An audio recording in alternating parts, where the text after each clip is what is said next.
ನಮಸ್ಕಾರ, welcome to public property solution. ಹೇಗಿದ್ದೀರಾ? ಎಲ್ಲರೂ ಚೆನ್ನಾಗಿದ್ದೀರಾ ಅಂತ ಅಂದ್ಕೊಳ್ತೀನಿ. ನನಗೆ ಒಂದಷ್ಟು ಜನ ಕಾಲ್ ಮಾಡ್ತಾ ಇದ್ರು, ಸರ್ 1.5 ಕೋಟಿ ಬಜೆಟ್ ಅಲ್ಲಿ 30-40 ನನಗೆ ಮನೆ ಬೇಕು, ಒಂದಷ್ಟು ರೆಂಟಲ್ ಇನ್ಕಮ್ ಬರ್ತಕ್ಕಂಥ ಪ್ರಾಪರ್ಟಿ ಇರಬೇಕು, BBMP ಅಲ್ಲ ಅಂದ್ರೂ ಪರವಾಗಿಲ್ಲ, ಸೊ ವೆಲ್ ಡೆವಲಪ್ ಆಗಿರ್ತಕ್ಕಂಥ ಏರಿಯಾ ಬೇಕು ನಮಗೆ, ನಿಮ್ಮ ಹತ್ರ ಪ್ರಾಪರ್ಟಿ ಇದ್ರೆ ಹೇಳಿ ಅಂತ ಹೇಳ್ಬಿಟ್ಟು ಒಂದಷ್ಟು ಜನ ನನಗೆ ಕೇಳಿದ್ರು. ಅದೇ ಪ್ರಾಪರ್ಟಿನ ನಾನು ಇವಾಗ ನಿಮಗೆ ತೋರಿಸ್ತಾ ಇದ್ದೀನಿ. ಸೊ ಲೊಕೇಶನ್ ಬಗ್ಗೆ ಹೇಳ್ಬೇಕಂದ್ರೆ ಶಿವಕೋಟೆ ವಿಲೇಜ್ ಅಂತ ಹೇಳ್ಬೋದು. ಶಿವಕೋಟೆ ಎಲ್ಲಿ ಬರುತ್ತಪ್ಪ ಅಂತಂದ್ರೆ ನಿಮಗೆ ವಿದ್ಯಾರಣ್ಯಪುರ ಗೊತ್ತಿದೆಯಾ, ಸಂಭ್ರಮ್ ಕಾಲೇಜ್ ಗೊತ್ತಿದೆಯಾ, MS ಪಾಳ್ಯ ಗೊತ್ತಿದೆಯಾ, ಈ ಕಡೆ ಯಲಂಕ ಗೊತ್ತಿದೆಯಾ. ಸೊ ಇಲ್ಲಿಂದ ನೀವು 6 ಕಿಲೋಮೀಟರ್ ಮುಂದೆ ಹೋದ್ರೆ ದೊಡ್ಡಬಾಳ್ಕೆರೆ, ಚಿಕ್ಕಬಾಳ್ಕೆರೆ ಅಂತ ಬರುತ್ತೆ. ಅದಾದ್ಮೇಲೆ ಶಿವಕೋಟೆ ಅನ್ನೋ ಒಂದು ವಿಲೇಜ್ ಬರುತ್ತೆ. ಸೊ ಅಲ್ಲಿ ಈ ಪ್ರಾಪರ್ಟಿ ಲೊಕೇಟ್ ಆಗಿದೆ. 30-40 ಕಟ್ಟಿರ್ತಕ್ಕಂಥ ಪ್ರಾಪರ್ಟಿ. ನೀವು ಇತ್ಕೊಂಡು 30,000 ರಿಂದ 35,000 ರೆಂಟಲ್ ಇನ್ಕಮ್ ಬರ್ತಕ್ಕಂಥ ಪ್ರಾಪರ್ಟಿ. ಇದು ಬಾಡಿಗೆ ಬರುತ್ತೆ ನಿಮಗೆ. ಹಾಗಾದ್ರೆ ಈ ಪ್ರಾಪರ್ಟಿ ಕಂಪ್ಲೀಟ್ ಡೀಟೇಲ್ಸ್ ಹೇಳಪ್ಪ, ನಮಗೆ ಇಂಟ್ರೆಸ್ಟ್ ಇದೆ ಅನ್ನೋಂಥವ್ರಿಗೆ. ಸೊ ಪ್ರಾಪರ್ಟಿ ಪಕ್ಕದಲ್ಲೇ ನಾನು ವಿಡಿಯೋ ತೋರಿಸ್ತಾ ಇದ್ದೀನಿ, ನಿಮಗೆ ಕರೆಕ್ಟಾಗಿ ನೋಡ್ಕೊಳ್ಳಿ. ನೀವು ಬಸ್ ಸ್ಟಾಪ್ ಹತ್ರನೇ ಈ ಪ್ರಾಪರ್ಟಿ ಲೊಕೇಟ್ ಆಗಿರೋದು. ಇನ್ನು 5 ನಿಮಿಷಕ್ಕೆ ಒಂದೊಂದು BMTC ಬಸ್ ಕೂಡ ಅವೈಲೇಬಲ್ ಇದೆ ನಿಮಗೆ.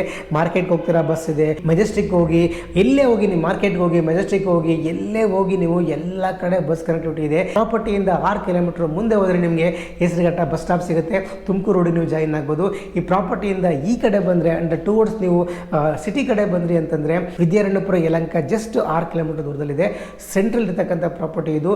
ನಿಮಗೆ ಇನ್ನು 2 ವರ್ಷ ಬಿಟ್ಟರೆ ಪ್ರಾಪರ್ಟಿ ಲೊಕೇಶನ್ ಎಲ್ಲೋ ಹೋಗುತ್ತೆ, ಅಷ್ಟು ಡೆವಲಪ್ಮೆಂಟ್ ಆಗಿರ್ತಕ್ಕಂಥ ಏರಿಯಾ ಆ್ಯಕ್ಚುಲಿ. ಸೊ ಯಾಕೆ ಅಂತಂದರೆ ಶಿವರಾಮ್ ಕಾರ್ ಅಂತ BDL ಲೇಔಟ್ಗೆ ಅಟ್ಯಾಚ್ ಆಗಿರ್ತಕ್ಕಂಥ ಪ್ರಾಪರ್ಟಿ ಇದು. ಶಿವರಾಮ್ ಕಾರ್ ಅಂತ BDL ಲೇಔಟ್ ನೀವು ಗಮನಿಸಿದ್ರಾ? ನೀವು ಗೂಗಲಲ್ಲಿ ಹೋಗಿ ಚೆಕ್ ಮಾಡ್ಕೊಳ್ಳಿ.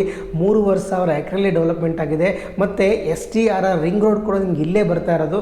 ಸೊ ತುಂಬ ಡೆವಲಪ್ಮೆಂಟ್ ಇದೆ ನಿಮಗೆ ಏರಿಯಾ. 3,500 ರಿಂದ 4,000 ರೂಪಾಯಿವರೆಗೂ ನಿಮಗೆ ಸೈಟ್ ಪ್ರೆಸೆಂಟ್ ರೇಟ್ ಕೊಡ್ತಾ ಇದೆ.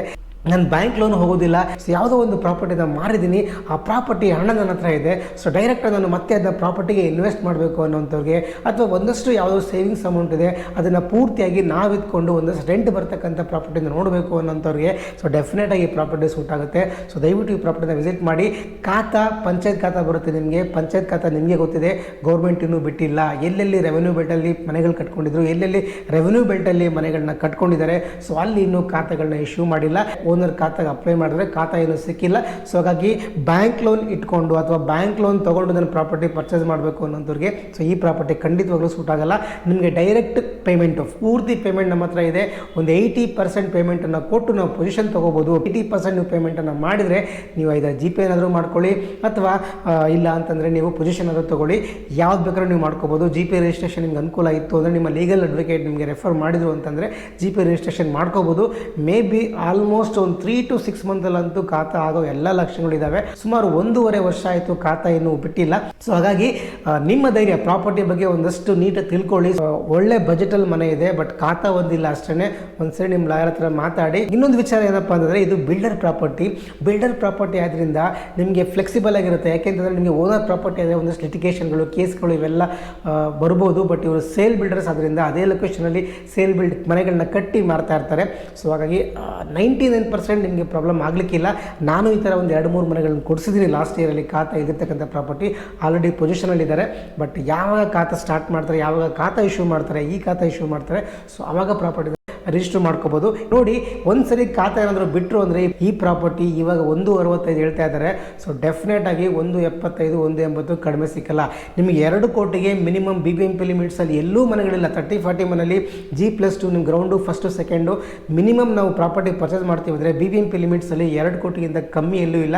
30-40 ಬಟ್ 1.65 ನಿಮ್ಗೆ ಇನ್ನೂ ನೆಗೋಷಿಯಬಲ್ ಆಗ್ಬೋದು. 5 ಲಕ್ಷ ಕಮ್ಮಿನೇ ಆಗುತ್ತೆ.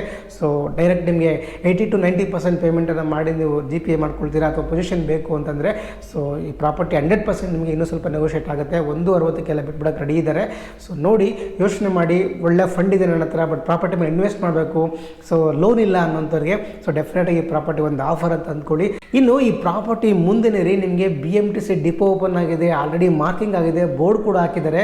ಸೊ BMTC ಡಿಪೋ ಓಪನ್ ಆಗಿದೆ. ಸೊ ಹಂಗಾಗಿ ನಿಮಗೆ ಫ್ಯೂಚರಲ್ಲಿ ಒಳ್ಳೆ ಇನ್ವೆಸ್ಟ್ಮೆಂಟ್ ಪ್ರಾಪರ್ಟಿ ಅಂತ ಹೇಳ್ಬೋದು. 2 ಇಯರ್ಸಲ್ಲಿ ಪ್ರಾಪರ್ಟಿ ಮಿನಿಮಮ್ 2 crore ಅಂತ ಹೇಳ್ಬೋದು. ಅಷ್ಟು ಡೆವಲಪ್ಮೆಂಟಲ್ಲಿ ನಡೀತಾ ಇದೆ. ಒಂದು ಒಂದು ಶಿವರಾಮ್ ಕಾರಂತ BDL ಲೇಔಟ್ ಬಂದಿದೆ, ಒಂದು ಶಿವರಾಮ್ ಕಾರಂತ BDL ಲೇಔಟ್ ಒಂದು, ಇನ್ನೊಂದು ಒಂದಷ್ಟು ಪ್ರಾಜೆಕ್ಟ್ಗಳಲ್ಲಿ STR ರಿಂಗ್ ರೋಡ್ ಇರ್ಬೋದು, ಮತ್ತು ಈ ಕಡೆ ಪ್ರೆಸಿಡೆನ್ಸಿ ರಾಜನಕುಂಟೆ ದೊಡ್ಡಬಳ್ಳಾಪುರ ರೋಡ್ ಅಲ್ಲೂ ಕೂಡ ನಿಮ್ಗೆ ಹತ್ರ ಆಗುತ್ತೆ, ಪ್ರೆಸಿಡೆನ್ಸಿ ಯೂನಿವರ್ಸಿಟಿ ಕೂಡ ಹತ್ರ ಆಗುತ್ತೆ. ಸುತ್ತಮುತ್ತ ನಿಮಗೆ ಸ್ಕೂಲು ಕಾಲೇಜು ಒಳ್ಳೊಳ್ಳೆ ಕಾಲೇಜು ಸ್ಕೂಲ್ಗಳೆಲ್ಲ ಇದ್ದಾವೆ. ಸೊ ಹಾಗಾಗಿ ನನ್ನ ಪ್ರಕಾರ ಈ ಪ್ರಾಪರ್ಟಿನ ಸದ್ಯದಲ್ಲೇ ಡೀಲ್ ಮಾಡ್ಕೋಬೋದು. ಸೊ ಒಂದೇ ಒಂದು ಪ್ರಾಬ್ಲಮ್ ಏನಪ್ಪ ಅಂದರೆ ಖಾತಾ ಇಲ್ಲ, ರಿಜಿಸ್ಟ್ರೇಷನ್ ಸದ್ಯಕ್ಕಾಗಲ್ಲ, ಫುಲ್ ಫ್ಲೆಡ್ಜಲ್ಲಿ ನಿಮ್ಗೆ ರಿಜಿಸ್ಟ್ರೇಷನ್ ಆಗಲ್ಲ. ಬಟ್ ನೀವು GP ರಿಜಿಸ್ಟ್ರೇಷನ್ ಮಾಡ್ಕೋಬೋದು, ಅಥವಾ ಒಂದು 80 to 90% ಮಾಡಿಕೊಂಡು ಪೇಮೆಂಟ್ ಮಾಡಿಕೊಂಡು ನೀವು ಅಗ್ರಿಮೆಂಟ್ನ ಮಾಡಿಕೊಂಡು ಅಗ್ರಿಮೆಂಟ್ನ ರಿಜಿಸ್ಟ್ರೇಷನ್ ಮಾಡ್ಕೊಳ್ಳೋಕೆ ಏನಾದರೂ ಪ್ಲ್ಯಾನ್ ಮಾಡ್ಕೋತೀರಾ ನೋಡಿ, ನಿಮ್ಗೆ ಯಾವುದು ಅನುಕೂಲ ಅದನ್ನು ಮಾಡ್ಕೊಳ್ಳಿ. ಬಟ್ ಲೋನ್ ಆಗಲ್ಲ, ಲೋನ್ ಬರೋರು ನಾನು ಲೋನ್ ತೊಗೊಂಡು ಪ್ರಾಪರ್ಟಿ ಪರ್ಚೇಸ್ ಮಾಡೋವಂಥವ್ರಿಗೆ ಡೆಫಿನೆಟಾಗಿ ಪ್ರಾಪರ್ಟಿ ಸೂಟ್ ಆಗಲ್ಲ, ಅಂಥವ್ರು ಬರೋಕ್ಕೆ ಹೋಗಬೇಡಿ. ಅಟ್ಲೀಸ್ಟ್ 1.25 ಕೋಟಿ, 1.20, 1.25, 1.30 ಈ ಲೆವೆಲಲ್ಲಿ ನಿಮ್ಮ ಹತ್ರ ಫಂಡ್ ಇತ್ತು ಅಂದರೆ ಡೆಫಿನೆಟಾಗಿ ಪ್ರಾಪರ್ಟಿ ನಿಮ್ಗೆ ಸೂಟ್ ಆಗುತ್ತೆ. ಸೊ ಕಂಪ್ಲೀಟಾಗಿ end to end service, property end to end service ನಾವೇ ನಿಂತ್ಕೊಂಡು ನಿಮಗೆ ಮಾಡಿಕೊಡ್ತೀವಿ. ಪೇಪರ್ ವರ್ಕ್ ಇರ್ಬೋದು, ಡಾಕ್ಯುಮೆಂಟೇಷನ್ ಇರ್ಬೋದು, ಲೀಗಲ್ ಆಸ್ಪೆಕ್ಟ್ಸಲ್ಲಿ ಏನು ಬೇಕು ಎಲ್ಲವನ್ನು ಕೊಡ್ತೀವಿ. ಬಟ್ ಖಾತಾ ಮಾತ್ರ ಒಂದೇ ಒಂದಿಲ್ಲ, ಅದು ಅಪ್ಲೈ ಮಾಡಿದ್ದೀವಿ ಬಟ್ ಖಾತಾ ಏನೂ ಸಿಕ್ಕಿಲ್ಲ. ಸೊ ನೋಡಿ, ಬಿಲ್ಡರ್ ಪ್ರಾಪರ್ಟಿ ನೆಗೋಷಿಯಬಲ್ ಆಗುತ್ತೆ. ಸೊ ನಿಮ್ಗೆ ಇಂಟ್ರೆಸ್ಟ್ ಇದ್ದರೆ ಒಂದು ಒಳ್ಳೆ ಆಫರು, 10 ಲಕ್ಷ ಕಮ್ಮಿ ಕೊಡ್ತಾ ಇದ್ದಾರೆ, ಮಾರ್ಕೆಟ್ ವ್ಯಾಲ್ಯೂಗಿಂತ 10 ಲಕ್ಷ ಕಮ್ಮಿ ಕೊಡ್ತಾ ಇದ್ದಾರೆ. ಮತ್ತು 10 ಲಕ್ಷ ನೀವು ಹೋಲ್ಡ್ ಮಾಡ್ಬೋದು, ಪ್ರಾಪರ್ಟಿನ ತೊಗೊಳಕ್ಕಿಂತ ಮುಂಚೆ 10 ಲಕ್ಷ ಹೋಲ್ಡ್ ಮಾಡಿ ನೀವು ಯಾವಾಗ ರಿಜಿಸ್ಟ್ರೇಷನ್ ಆಗುತ್ತೋ ಆ ಟೈಮಲ್ಲಿ ಆ ಪೇಮೆಂಟ್ನ ನೀವು ಬಿಡ್ಬೋದು. ಸೊ ಹಾಗಾಗಿ ದಯವಿಟ್ಟು ವಿಸಿಟ್ ಮಾಡಿ. ಹೇಳಿದ್ನಲ್ಲ, ಶಿವಕೋಟೆ ಎಲ್ಲಿ ಬರುತ್ತಪ್ಪ ಅಂತಂದರೆ Vidyaranyapura, north Bengaluru, Yelahanka north Bengaluru, Doddaballapura north Bengaluru. ಇಲ್ಲಿಂದ ನಿಮಗೆ ಜಸ್ಟ್ 6 ಕಿಲೋಮೀಟರ್ ಮುಂದೆ ಹೋದರೆ ಹೆಸರುಘಟ್ಟ ಮೇನ್ ರೋಡ್ ಇರ್ತಕ್ಕಂಥ ಪ್ರಾಪರ್ಟಿ ಇದು. ಶಿವಕೋಟೆ ವಿಲೇಜ್ ಇರತಕ್ಕಂಥ ಪ್ರಾಪರ್ಟಿ. 1,65,00,000 owner price. ಸೊ 1,60,00,000ಕ್ಕೆ ಆರಾಮಾಗಿ ಬಿಟ್ಬಿಡ್ತಾರೆ. ಪ್ರಾಪರ್ಟಿ ಇಷ್ಟ ಆದರೆ ಪರ್ಚೇಸ್ ಮಾಡಿ ಅಂತ ಹೇಳಕ್ಕೆ ಇಷ್ಟಪಡ್ತೀನಿ. ಹಾಗೆಯೇ ದಯವಿಟ್ಟು ನನ್ನ ಚಾನಲ್ನ ಸಬ್ಸ್ಕ್ರೈಬ್ ಮಾಡ್ಕೊಳ್ಳಿ. ಈ ವಿಡಿಯೋದಲ್ಲಿ ಹೇಳ್ತಾ ಇರ್ತೀನಿ, ಸಬ್ಸ್ಕ್ರೈಬ್ ಮಾಡ್ಕೊಳ್ಳಿ. ಎಷ್ಟು ಸಾಧ್ಯನೋ ಅಷ್ಟು ನೀವು ಶೇರ್ ಮಾಡಿ.